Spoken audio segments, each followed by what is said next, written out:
with us, a grandmaster and author. He's achieved many interesting feats which we'll chat about today. And put it this way, if you're walking down the streets in London, you're more likely to bump into a billionaire or a pro athlete or a footballer than a grandmaster.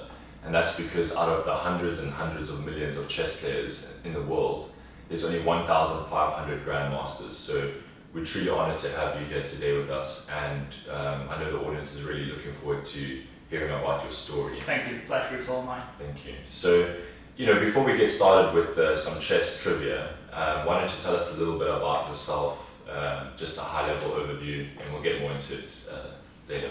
I'm Damian, I'm a chess grandmaster. I started playing when I was 10, and I became international master at 15 and grandmaster at 18. Impressive stuff. Yeah. In a nutshell, that's get into more detail. Alright, we'll get more into it. So, before we start on the bullet rounds, and we all know how good you are at bullet chess, so let's see how good you are at the trivia. The first question would be, it's true or false, so you can answer that. Alright, so there are more chess iterations than atoms in the universe. True or false? True. That's correct. Definitely true. The second question is, chess has been shown to increase your IQ. I would say true. That's correct. So now we can move on to the bullet rounds, which Anastasia will do with you. Are you ready? I am, yes. Alright, let's do it. So, to be great at chess takes? A lot of hard work. How many hours it takes to become a grandmaster? That's a tough question. I would say within the thousands, more than 10,000 hours. That's a lot. What about 15,000? 20,000? Precision. I've known some great players, they didn't make it grandmasters, and they're still putting in a lot of hours. Wow. So. Elon Musk is? A role model. What about socialism? Horrific. The 3 keys to chess mastery are? Discipline, training, and studying. Cryptocurrencies are? A risky investment. Let's say you're living from Earth to Mars forever, and you have only 1 year left on Earth. How will you spend it? Probably take my parents on holiday to What? the Caribbean. To the Caribbean, nice. Describe chess in 1 word. Chess is life. Wow. Actually, I think the former world champion Bobby Fischer said that. Chess is life. Yes. What is your greatest strength? I would say discipline, and I'm always looking for the long run. What chess book can you recommend? Well, actually, I bought a book of mine, my latest book on the French. That's amazing. Wow. I'm not saying I recommend this book, but it's a good book. I browsed through it earlier. It looks really interesting. I wrote 2 more books about the fianchetto system and the Queen's Gambit. The audience probably knows more about the Queen's Gambit because it's a Netflix show. But the books I recommend, the first book I read is Fire on Board by Alexei Shirov. What is that about? Tactics and fireworks. So chess-wise, a lot of sacrifices. So for a beginner, that's the book you recommend to read first. So if someone wants to improve their chess game. Well, not for a beginner, but you can enjoy that book a lot. Okay. The sexiest chess move is? The pin. Alright. If you were a chess piece, what piece would you be? And why? Probably the king. The king? Yes. Because it's the most valuable piece on the chessboard. Yeah. Right. Even though you can only move 1 piece at a time, one square at a time. Yes, but without the king you cannot. Yeah, there is no game. There is no game basically. Fair enough. The strongest piece would be the queen, but I wouldn't choose queen for if I was a piece. Fair enough. So you just mentioned Queen's Gambit. So yes. How has that affected your business since that sort of took off? You can read everywhere that thanks to the Queen's Gambit show, the searches on Google for how to play chess, chess in general has spiked thanks to the Queen's Gambit. Yeah. So I'm actually glad. Yeah. So you think it's done? There's some awareness at the moment. It's done good things for the chess community. Yes. And do you find a lot more people reaching out to you? Absolutely. Yeah. Because I think you mentioned before it's increased your student base by like 500% or something. Like a lot of people are reaching out to you A now. lot of people. Yeah. Wow. And another question on the Queen's Gambit side of things. So the main character, when we watched her style of play, she was very aggressive, vicious, rapid, emotional player. And sort of, if we have to compare it to a boxer, she'd be, you know, the Mike Tyson first round knockout sort of player. If you were a boxer, what kind of player would you be? I'd actually say I'm the opposite to Mike Tyson. I'm more of like the Mayweather style. Yeah, tactical. And yes, risk-free approach, trying to exploit mistakes. If you do the Mike Tyson approach when you play chess, it could also fire back. But you know, in chess there are styles. For instance, the world champion Magnus Carlsen, I think he's got the Mayweather approach, but you see other grandmasters who's got the Mike Tyson approach. So it's a matter of style. Right. So, but you think, in your opinion, that the Mayweather tactical marginal gains approach is the better way to play if you want to be a champion? Yeah, for the long term, I would say that's interesting. What is your role model in chess world? Well, I would say Magnus Carlsen. He's the world champion, but I was lucky enough I've played him when we were both 13. And what was the outcome of that match? We drew. Wow. It was a draw, yeah. Wow. That's amazing. And okay. And back then, by the way, I should mention this, he was already Grandmaster. Wow. He was the youngest Grandmaster in history. So he was a Grandmaster, but you were not yet a Grandmaster. No. Okay. I Were was you an an international master. Wow. Yeah. I got that at 15, and this was when I was 13. Wow. So do you think if you had to rematch, let's say when you were 18, what do you think do you think you would have had a chance? I was definitely stronger at 18 compared to my strength, my level when I was 13, but still, I think I might have a chance, but if we play a long match, 100 games, he would definitely beat me. How many times do you think out of 100? Oof. Right. And how long do you think he's still going to be champion for? Couple of years. Yeah. And then who do you see coming up next, would you say? Well, there's some young Chinese players, and there's a grandmaster from Iran, Ali Reza Firuza. I think he's gonna. You think he's he's the going to be the next next world champion? I think at the moment he's 16 years old, but he's quite talented. And Yeah. Wow. Interesting stuff. So we'll keep our eyes open for that. Yes. What is the best age to start playing chess? Well, any age is good to start playing chess, but if you want to be Yeah, good, I would say less than 10. 10. Yeah, because you mentioned that you feel like you started too late, and you started at what, 10? I started 10 years old? late, I was 10. So you think that's I too feel late to that's start? too late. Wow. I suppose that any high performer, the earlier it starts, you know, and we see this with all, athletes and high performers in every sphere. Tiger Woods started at like 5 years old or something, so I guess 10 in the realm of high achievers is pretty late. So Also, when you're a kid, when you're young, your mind is more perceptive. You can absorb more stuff. Yeah.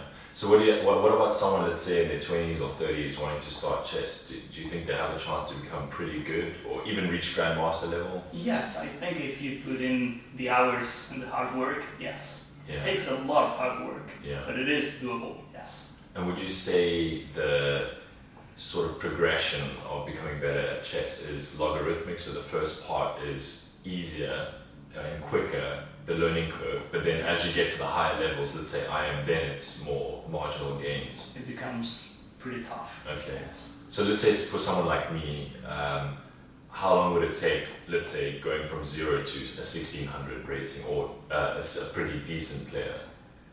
I think it depends on the person, but Yeah. it could take less than a year. If you put in a couple hours. Yes, and the training, because there's a difference between studying and training. I would say studying, you can study openings, Yeah. you can watch games, but training, it would be like more doing tactics, puzzles, exercises, like finding the moves, Okay. training your brain, Yeah, to think in the right way. and playing a lot of games and analyzing the games afterwards. Yeah.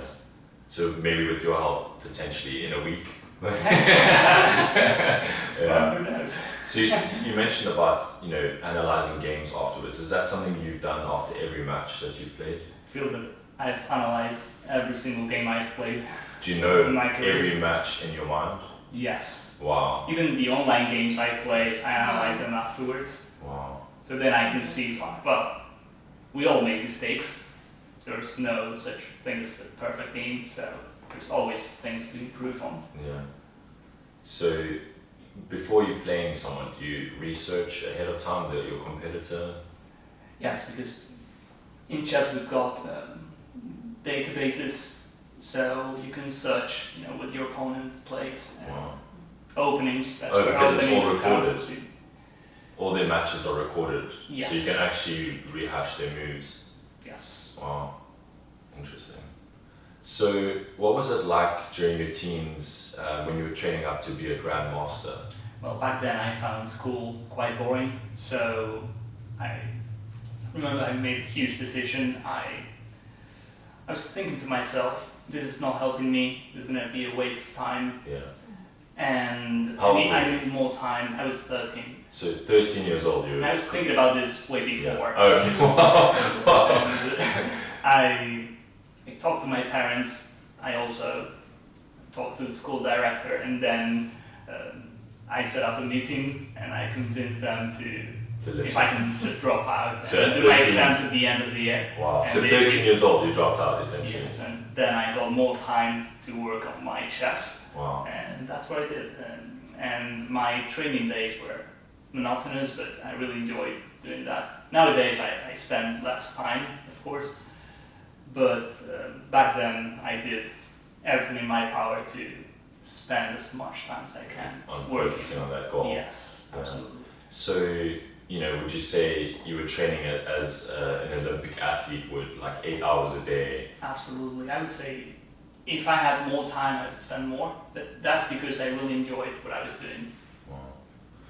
Yeah, let's look more into those numbers. I've heard that the average IQ of Grandmaster is 130. Do you have to have a high IQ to perform well in chess? I think it helps. The same goes for talent. Just a little bit of talent is good, but actually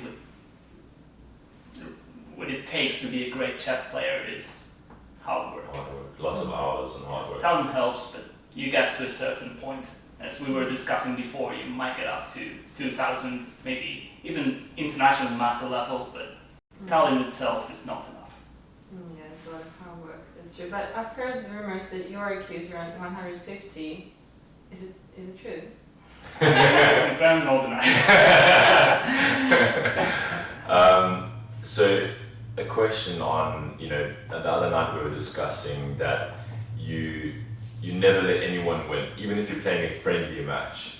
Is that true? It is absolutely true. Wow. Because in every single game I play, even if it is a friendly game, I'm still trying to learn and give my 100%. So there's no point in playing otherwise for wow. So would you say to be a good chess player, you need to be ruthless? me. Ruthless, yes, Yeah. absolutely. That, like no mercy approach. Wow. Yes. Wow. Even in a friendly. Even in a friendly. Wow. Yes. How many moves ahead do you calculate the game? It depends on that position, but if there are a few pieces on board, it Yeah. could be loads. Oh. More than 20, 30. Wow. That's a lot of moves ahead. And sometimes it could be less, because if there's a checkmate in 3-4 moves, that's all it takes. It depends on how the game's going in that position. Wow. How many people can you play simultaneously? Oh, actually, simultaneous exhibitions are a good thing in chess, and it's a good exhibition to watch as well. My record is 55. That was in Mexico 2 years ago. You played 55 players at the same At time. the same time. Wow. How did you even keep track of that? Yeah. It's tough to keep track, but you've got the diagrams on Yeah. your Wow. head, so I mean, since I'm a kid, I'm staring at chessboards and diagrams and, engines, screens, Wow. all chess related, so in a way it's easy for me, it's like my language. And on the Otherwise, top, it would be tough to memorize all. yeah, no, it's hard enough playing one player. That's hard enough. Imagine playing like. Yeah, and on the engines, I mean, have you ever beat a computer engine before? Well, against the strongest engines, I drew once playing white. Wow. Wow. Nowadays, it's almost impossible. Yeah. I would say it's impossible to beat an engine, Wow. even for the world champion. It's like running against a Ferrari. Wow. It's not. Wow. So these days it's not possible. No. Wow. Okay. And in that match where you played 55 people, did you beat them all? Yes. Wow. Wow. Did you And- memorize all those games? Well, I remember the first moves, the openings, but at some point, Yeah. it's. Yeah. So you were ruthless in all 55 matches. So let's say in a friendly, as a hypothetical example, you're playing a very attractive woman, and it's a friendly match, and would you lose in order to get her number? No. Interesting.